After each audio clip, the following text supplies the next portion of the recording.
आंबाबाईच्या नावाने चांगल, काळाईच्या नावाने चांगल, रेणुकाच्या नावाने चांगल, ज्योतिबाच्या नावाने चांगल, तुळजाईच्या नावाने। नमस्कार मंडळी, रामराम कोल्हापूरकरांचा नमस्कार। मित्रांनो, हिंदू संस्कृती ही जुनी सुमारे 1000 वर्ष आणि त्याच्या पाठीमागील सुद्धा 1000 वर्ष अशी आपली हिंदू संस्कृती आहे। आणि आपल्या हिंदू धर्मावर विश्वास ठेवणारे लोक पण प्रत्येक सण साजरा करतात। दसरा असू दे, दिवाळी असू दे, होळी असू द्या, सगळे सण अगदी थाटात साजरे केले जातात। त्यातलाच एक सण म्हणजे दसरा। आमच्या गावामध्ये आपल्या देवाऱ्यामध्ये आई रेणुकाईच्या समोर थोडी 10 दिवस धान्य ठेवून कोंब जो येतो तो नदीला आणि देवाला अर्पण करायचा असतो आणि तो येताना घरी सुद्धा आणायचा असतो आणि देवाऱ्यावर ठेवायचा असतो। त्यासाठी पहिल्यांदा कोंब आलेला सगळा फडक्यात बांधून तो नदीकडे नेला जातो आणि पहिल्यांदा देवळाजवळ आल्यानंतर आरती झाल्यानंतर आमच्या गावाची ग्रामदैवत आई अंबाबाई इथे थोडे कार्यक्रम होतात आणि ह्यावेळी पाटीलकाचा मान आमचे मित्र सुजित पाटील यांचे वडील चंद्रकांत पाटील यांच्याकडे होता। त्यांची सगळी पाटील भावकी आणि गावातील पाटील भावकी, सरकार घराणे आणि बलुतेदार ही सगळी लोक हसुतमानामध्ये देवळामध्ये जमतात।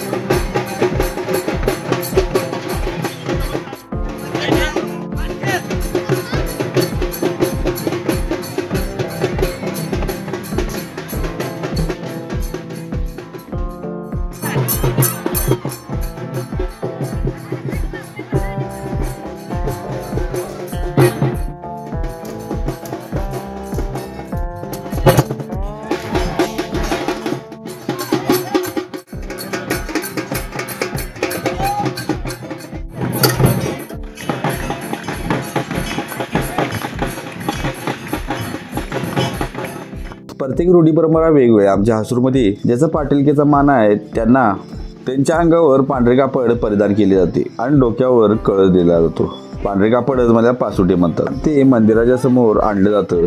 महत्वाचे म्हणजे ज्यांचा पाटीलकीचा मान आहे त्यांना डोळ्याला बंद बांधले जाते आणि जे पांढरे कापड वरती त्यांच्या ठेवले जाते आणि कळस दिला जातो डोक्यावर आणि तो तसाच कळस समोर आणायचा असतो। आणि बैत्यांची लोक जी पुढे असतात त्यांच्या अंगावर सुद्धा पासुटे दिले जाते आणि ती खाली जाऊन सारवून देवाचा कार्यक्रम करतात आणि ज्यांच्याकडे पाटीलकी आहे त्यांना सुद्धा त्यामध्ये म्हणजे बैत्यांच्या कापडामध्ये पाठवले जाते आणि विधीपूर्वक कार्यक्रम घडून नंतर पाटीलकी ज्यांना आहे त्यांना बसवले जाते व त्यांना पुजले जाते। अशी परंपरा ही पहिल्यापासूनच चालत आलेली आहे। रूढी त्याच, परंपरा त्याच, परंतु पाटीलकी फक्त बदल असतो। पद्धत जर जुनी असली तर किती मस्त वाटते बघायला। बघा की पूर्वीपासून हे घडत आले, विचार करा की 50 वर्षापूर्वी 100 वर्षापूर्वी कशा पद्धतीने कार्यक्रमाचं भारी असणार की राव। चला तर आपण विधीपूर्वक कार्यक्रम बघूया। हे भारी वाटतंय की राव, याला संस्कृती जपणं म्हणतात हो।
कार्यक्रम झाल्यानंतर कळस देवाजवळ आत अंबाबाई देवीजवळ नेला जातो. देवीला पालखीतून भोगावती नदीच्या दिशेने नेले जाते आणि नदीजवळच विधीपूर्वक कार्यक्रम होऊन परत देवीला देवळामध्ये आणले जाते.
कार्यक्रम घडताना लहान मुलं असतात, महिला असतात, गावातली सगळी तरुण मुले ही सगळे हजर असतात. त्यामुळं मंदिर अगदी गजबजलेलं ठिकाण दिसतं.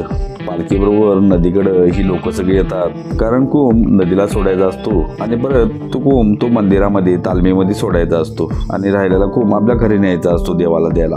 मित्रांनो, दसरा भारतात असो वा महाराष्ट्रात पृथ्वी तलावर महिषासूर राक्षसाने जन्म घेतला होता आणि त्या राक्षसाने इतकी महत्वाकांक्षा अशी बाळगली की तिन्ही लोकांवर विजय मिळवणार.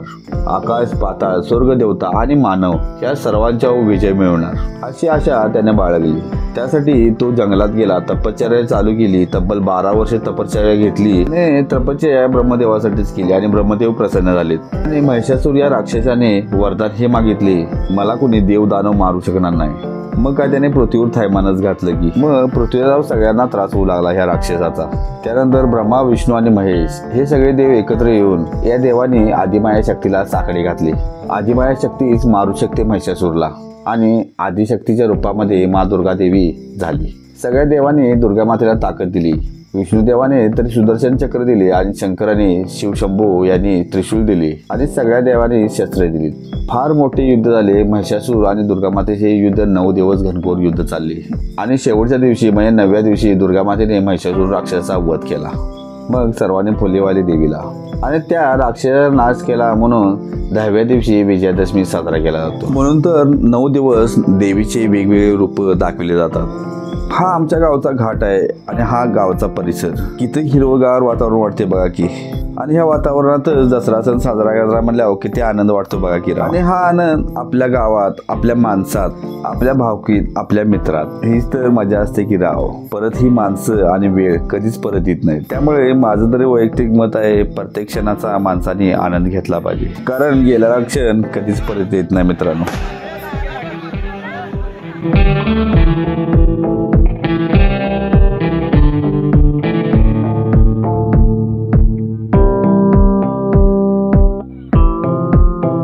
नदीचा कार्यक्रम विधीपूर्वक झाल्यानंतर खूप आई देवीला दिला जातो. मग लोक सगळी आपापल्या घरी जातात आणि नंतर देवीला नैवेद्य आणला जातो.